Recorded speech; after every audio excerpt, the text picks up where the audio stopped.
No compasso das ruas, nas linhas dos tamborins e nas histórias que ecoam das rodas. Está no ar o podcast Cartografias do Samba. Salve, salve, ouvintes! Sejam muito bem-vindos.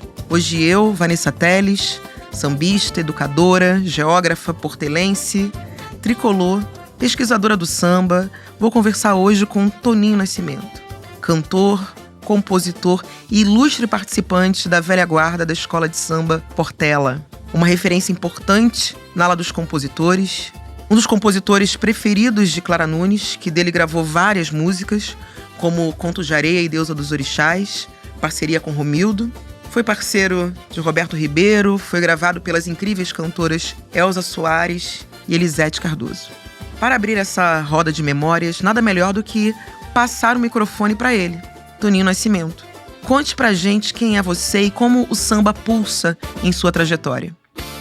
Bom, eu sou de Belém do Pará, sou meio amazônico, porque nasci em Belém, fizemos uma temporada lá em Macapá, depois o território do Guaporé, que virou Rondônia, né?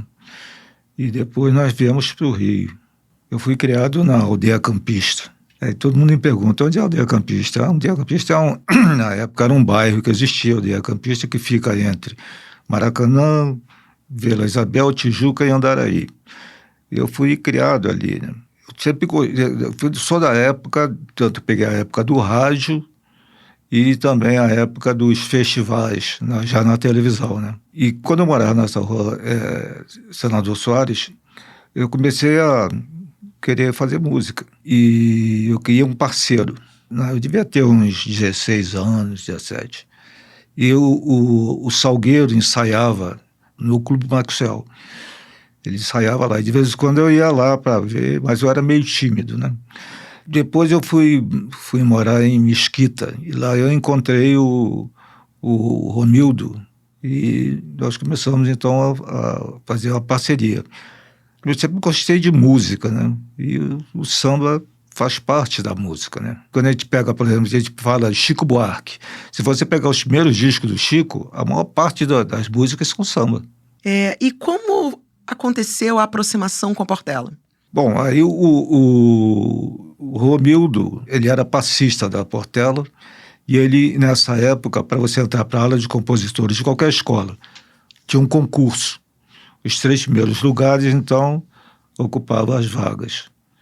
E o Romildo, quando eu conheci ele, foi na casa do João do violão, eu estava na casa do João, e ele foi até lá pedir para o João acompanhá-lo, que ele ia disputar um samba lá na Portela para ver se entrava para a aula. Então ele entrou para a aula dos compositores, e nessa época, na cidade, tinha um lugar que a gente chamava de Ponto dos Compositores, que era um ponto de sambistas, né? Que ali reunia compositores, de passistas, ritmistas, de todo o universo do samba.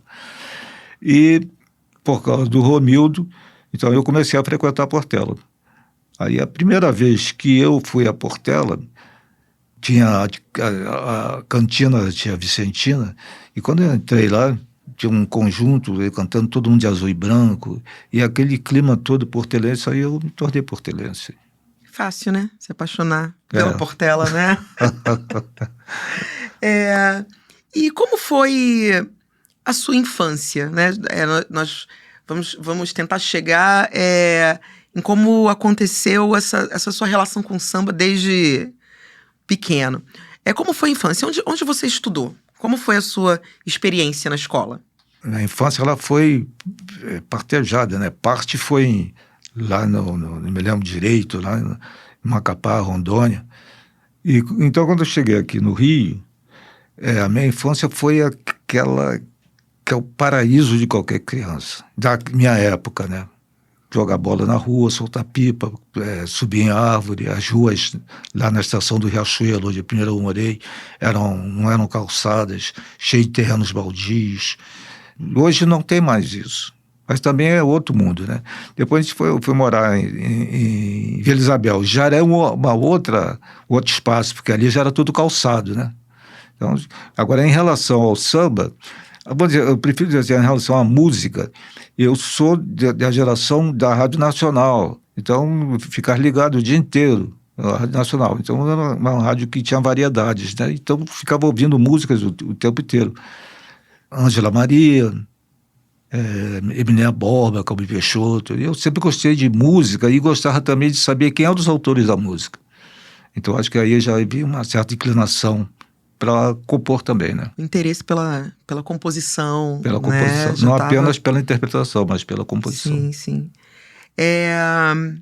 E como é participar e atuar numa escola de samba hoje? Como isso influencia a sua rotina, a dinâmica familiar, por exemplo? Como é que funciona isso? Como é a sua rotina enquanto uma pessoa que atua em uma escola de samba? Quando eu entrei para Portela, comecei a participar, era um tipo de escola, porque as escolas, a fisionomia das escolas foram mudando com o tempo. Então, eu chamo que havia um território, vamos falar da Portela, o território portelense. Né? A sede da Portela era uma extensão da casa de cada um, ela pertencia ao território portelense, havia uma cultura portelense ali. Então, se você ia na casa das pessoas, os azulejos eram azul e branco. Como você for em qualquer escola de antigamente, né, você vai ver que os azulejos são das cores da escola. E se cantava as músicas da escola.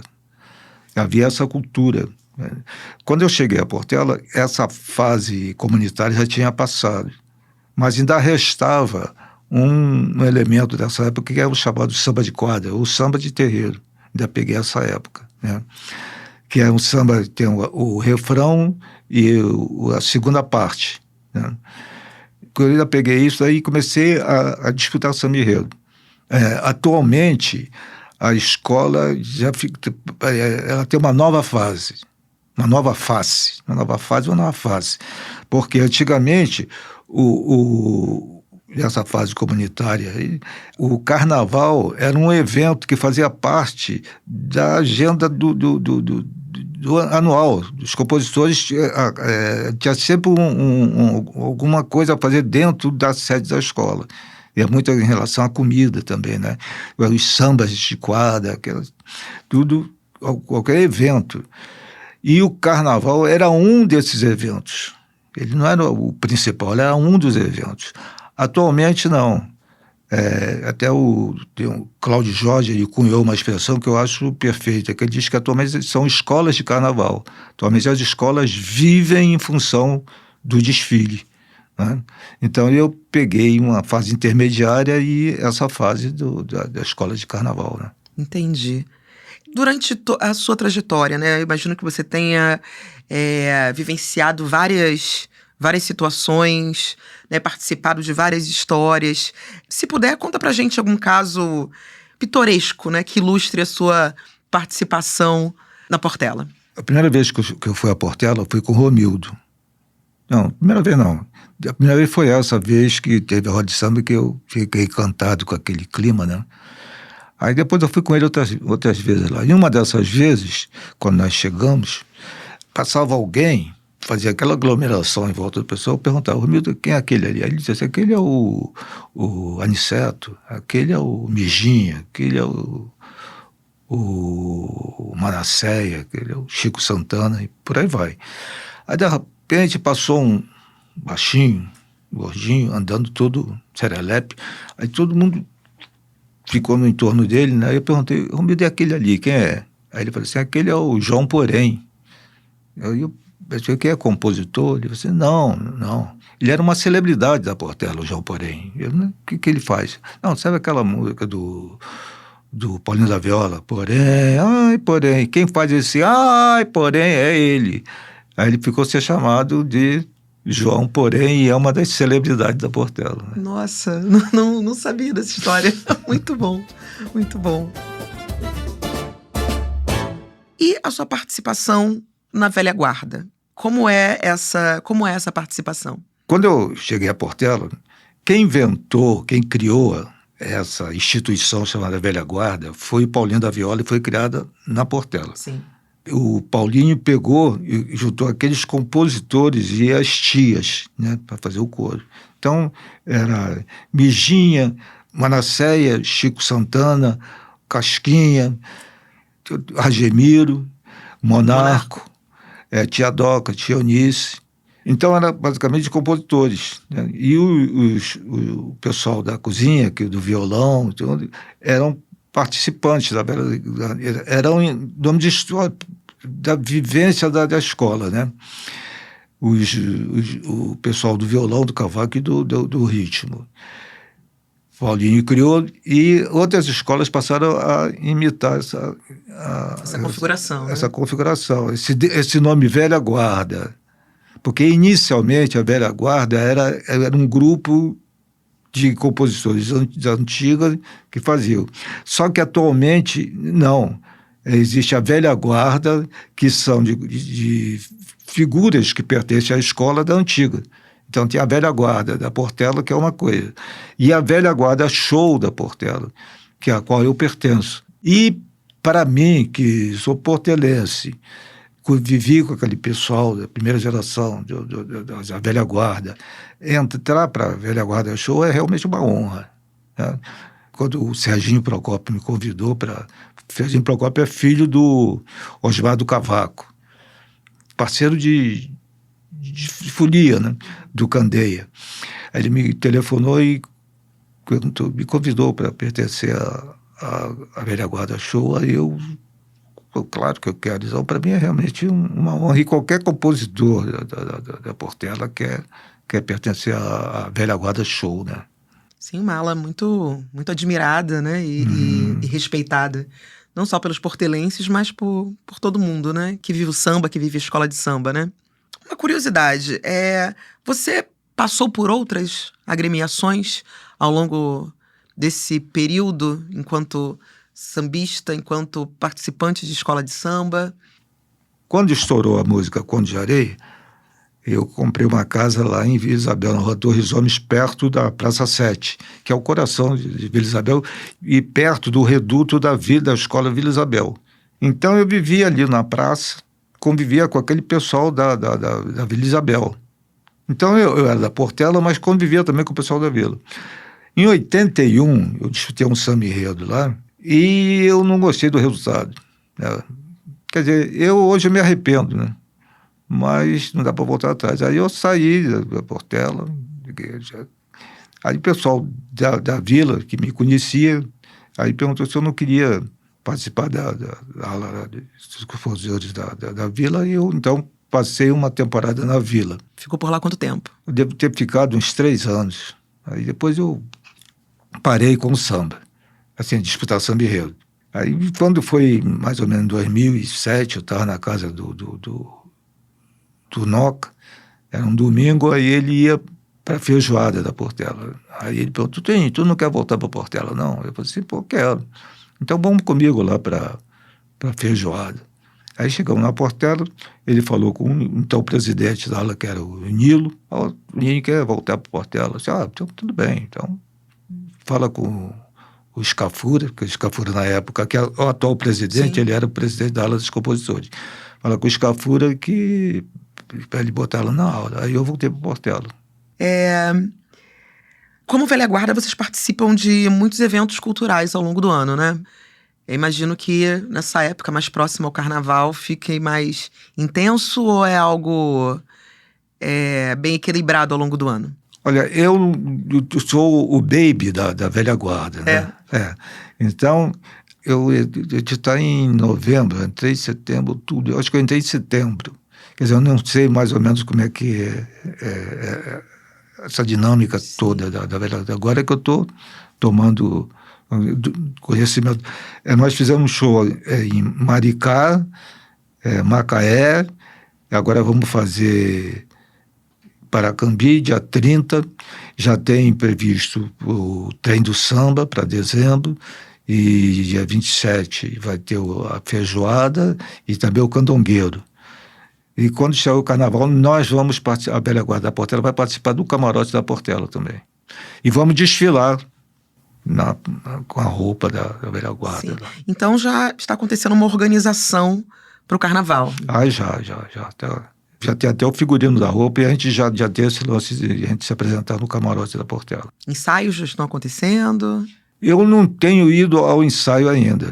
Ir para Madureira agora está um pouco distante, né? Mas eu tenho que ir aos ensaios que não tenho ido. Bom, quando nós falamos de escola de samba, de roda de samba, a presença masculina, né, ela é muito, muito forte, majoritária, né, nesses grupos.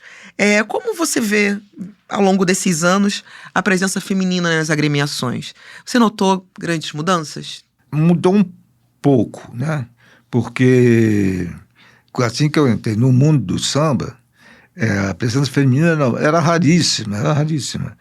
Você tinha, por exemplo, na Mangueira, como estou falando assim, na ala de compositores, né?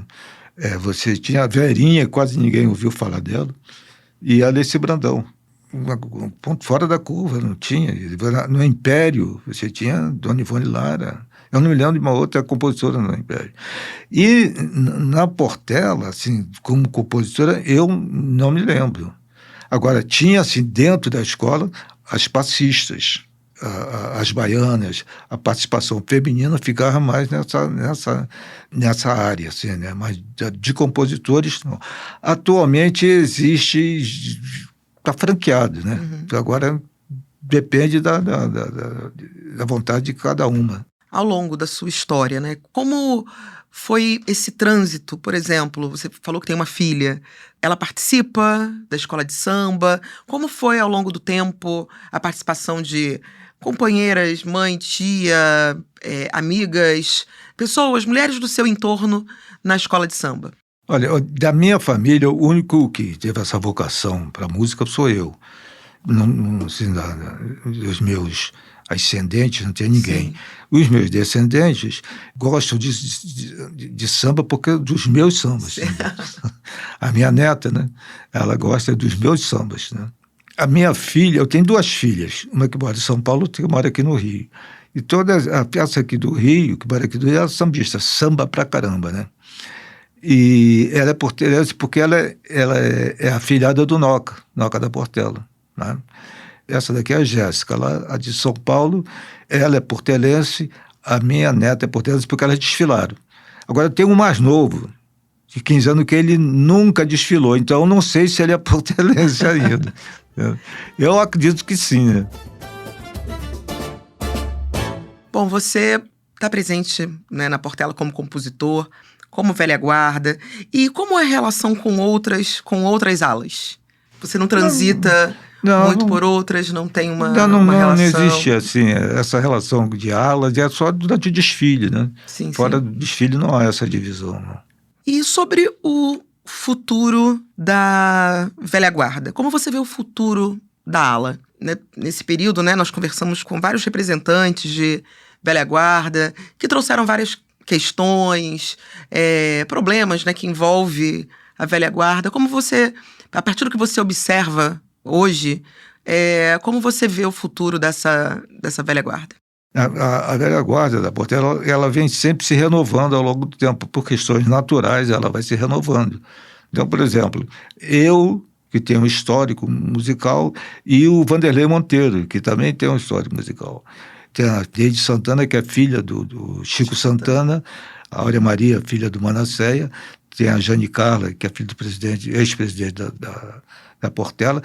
Eu acho que é um negócio assim, a tendência ela é se renovando porque ela é uma instituição, uma entidade. Ela, por si só, ela tem uma identidade. Enquanto a Portela existir, a velha guarda show vai existir também. Bom, acaba sendo um movimento um pouco natural dentro da escola de samba, né? Toninho, obrigada pela disponibilidade, por essa conversa. Para mim, enquanto portelense, é uma honra muito grande estar diante de você, parte do carnaval, parte da história da Portela. E foi maravilhoso ouvir um pouco dessas histórias. Eu sei que tem muita coisa, história muito, muito longa, mas foi muito bom, muito maravilhoso ter você aqui para conversar hoje. Eu agradeço a você, agradeço a Suzana, agradeço o pessoal da técnica E a UERJ, que eu fui estudante aqui na UERJ, né? Obrigado e estamos aí. Salve a Portela. Viva a Portela, salve a Portela. É tudo nosso. É tudo nosso. E agradecemos ao CTE, à Rádio UERJ e à PR3 para a realização desse projeto. O podcast Cartografias do Samba é uma produção da Rádio UERJ em parceria com o Instituto de Aplicação Fernando Rodrigues da Silveira, CAP UERJ. Realização Centro de Tecnologia Educacional, CTE.